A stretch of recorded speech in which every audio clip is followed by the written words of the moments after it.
აუცილებლად მინდა ვთქვა, იმიტომ რომ მე თვითონაც არ ვიცი, მე სამედიცინო განათლება მაქვს და ჩვენ ესე გვასწავლეს რა, აბორტზე რა ხამ საუბრობდით, იმიტომ მინდა მოვაბა, რომ ეს ჩასახვის საწინააღმდეგო წამლები.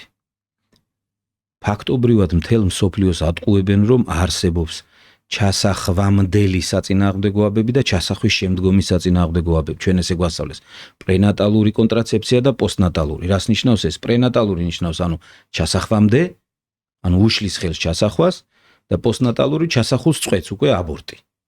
და თურმე ეს ყველაფერი არის ერთი დიდი ფარსი. 1965 წელს შეიკრიბნენ ვითომ მეცნიერები და თქვეს, რომ მოდი ჩასახვა დავარქვათ განაყოფიერებული ზიგოტის, ანუ უკვე ბავშვის, ადამიანის, რომელსაც მთელი გენეტიკური მასალა აქვს, აი როგორი ხარ ხა დღეშენ და მე ის რო იგდევს, უკვე ის რომ მიემაგრება დედის საშვილოსნოს, მაშინ თქვათ რომ ეს ჩაისახა. და რატომ გააკეთეს ეს?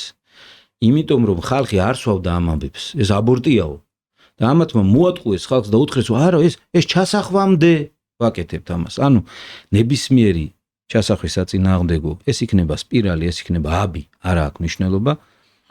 ყველა, როდესაც ქალი სვავს, ყველა მათგანმა შეიძლება გამოიწვიოს აბორტი.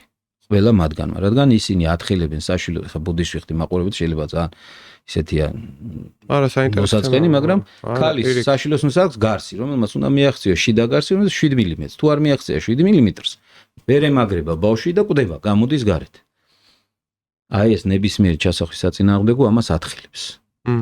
აქედან გამომდინარე პრაქტიკულად შეუძლია. შეიძლება სხვაგან დააბრკოლოს, მაგრამ დიდი ალბათობაა რომ აქაც დააბრკოლებს. აქედან გამომდინარე სამწუხაროდ ის ადამიანები, ვინც ამ კონტრაცეფციებს იყენებენ, არც კი იციან რამდენი შვილი ყავთ მოკლული.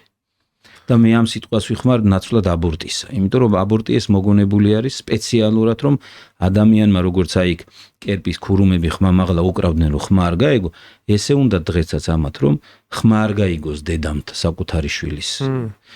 აბორტი